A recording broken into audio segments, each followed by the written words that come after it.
'cause nobody does it like you. I like the way that you move.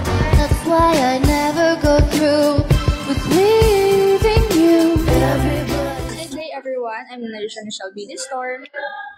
I'm Asia Shane Sosa. And I'm Francine Isa Marie T. Galak. So, for today's video, we'll be telling you about the learnings that had an impact in our lives that we've learned for our ethics course this sem. So, first of all, isa sa mga tumatak talaga sa akin na napag-aralan ko is yung Human Act and Act of Man. So, sa Human Act, ito yung ginagawa natin, na conscious tayo, na alam natin kung anong ginagawa natin, aware tayo, may intention tayo, may goal tayo sa ginagawa natin. And Act of Man naman is something that we do unconsciously. Katulad ng snoring, di ba pagdidinig, breathing, tulog, just something that's natural, na wala namang goal, walang intentions, like that. Hindi na conscious sa ginagawa natin yun. Nung naaral ko yun, then it brought light to how I analyze people, how they talk, how they express themselves. Kasi nung bata ako, if you know yung kay Liz Gwen na may X and Y's, yung main point doon is nag-cheat si Ken sa girlfriend niya. Tapos nung bata ako, since bata nga ako, I don't know a lot, parang more on understanding ako na parang, oo nga, lasing nga siya noon at hindi mapatawad din ganyan, ganito.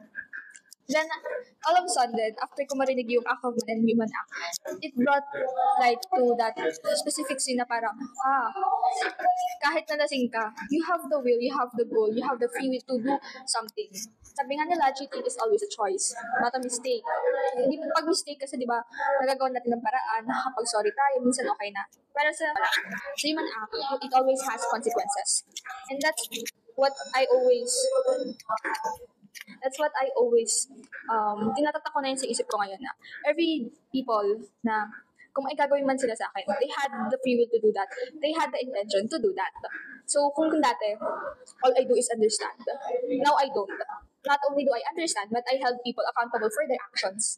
So that's what I struggle dati eh. Hindi ako marunong mag-hold na accountable for other people. I deal with my problems, I deal with the emotions na brinata nila sa akin, yung hurt na binigay nila sa akin, with myself lang. Na parang, dahil ako yung nasaktan, ako lang mag-aan na to. Kasalanan ko lang to, ako lang mag-face na to. Now, hindi na. I hold people accountable for their actions. And at the same time, when it comes to politics, since I'm not a political, I'm more on a political girl.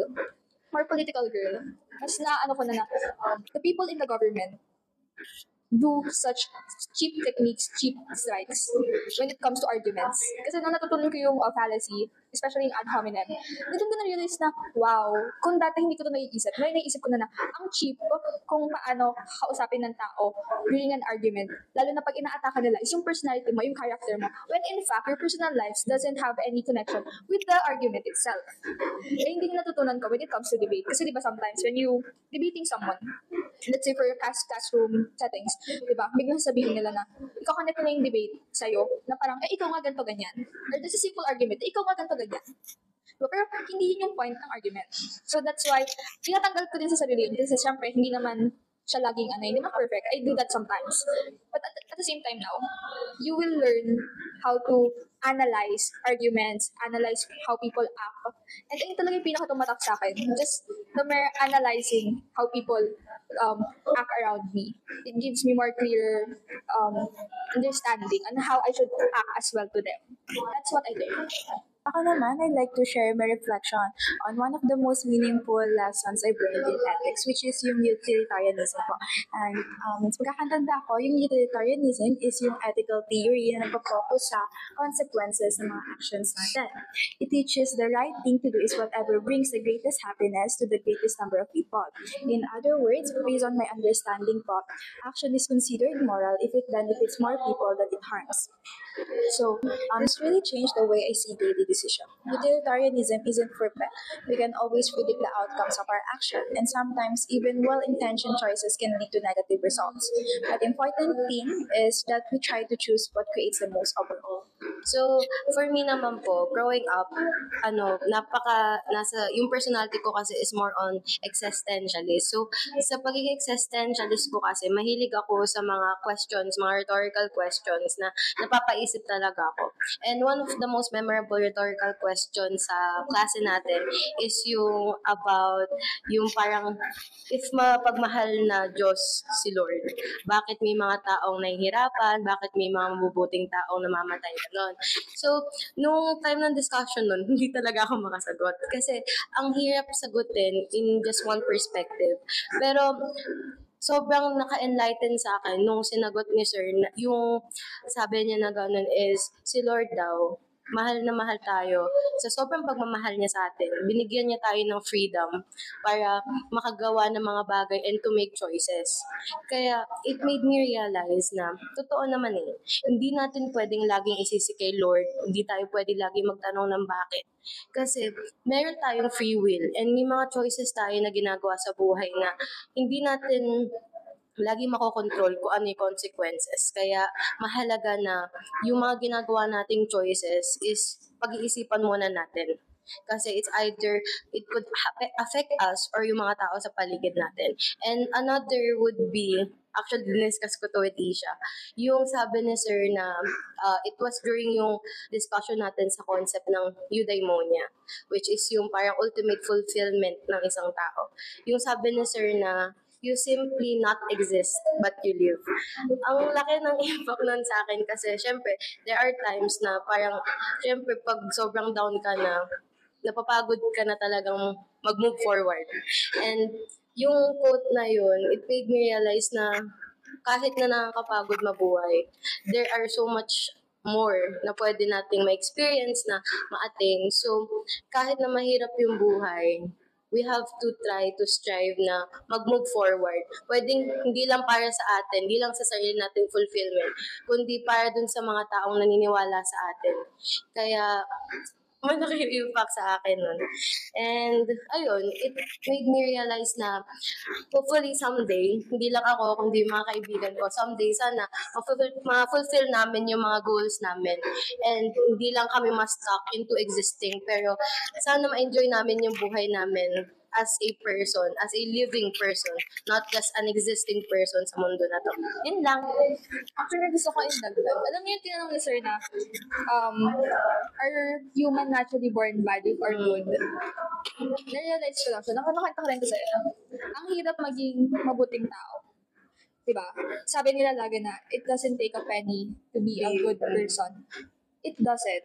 But being one does. Gets niyo ba? Ang hirap maging mabuting tao, lalo na ngayon. Wala namang pinanganak na mabuti, wala din pinanganak na masama. Pero being one of a good person, sobrang hirap. Because a lot of things happen to a lot of different people into a lot of different levels that make them a better person or not so better person. So, siguro, right now, titignan tayo is yung lesser evil lang. But the truth is, everyone can be kind. Everyone can be bad as well. Pero nasa iyo lang yun. You need to choose to be kind. It's your choice to be kind. Or to not be to certain people or to everyone. So, we're ending this as a side note na choose to be kind. Because you don't know kung anong pinagdadaanan ng ibang tao. That's what ethics really make us na, parang yung pinakatumatak sa amin na, just be a good person sa abot ng makakaya mo. Saka yun nga, sa ethics, syempre, you have to practice it habitually. Kaya nga, isa pa pala, yung sinabi nga ni Sir na what makes a good person or parang ethical or moral person, it is someone na kahit mahirap na maging mabuti sa araw-araw, sa dami ng mga tao nakakasalamuha mo sa mga nararanasan mo sa araw-araw, kahit mahirap, you will always try to be good and to give respect sa mga tao na nakakasalimuha. Yun lang. On the side note po, may kasabihan na practice what you preach because a lot of people now are hypocrites. Ayun po. Sana may natutunan kayo sa mga natutunan namin at reflections namin. And lastly po, gusto lang po namin magpasalamat kay Sir Renz because we appreciate his perspective and his mindset and everything that he does kasi he does it with consideration and understanding of our each situations po namin. Ayun po. Thank you po kay sir kasi lahat ng lesson is pinapadali niya yung para mas maintindihan, pinapadali niya lahat para mas maintindihan po namin mga student. Thank you, sir. Kasi po, very education and at the same time, sobrang nakaka-engage yung mga discussions natin and mas napapalawak niya yung view namin about the world around us. So, thank you po. Thank you. Annyeong. Annyeong!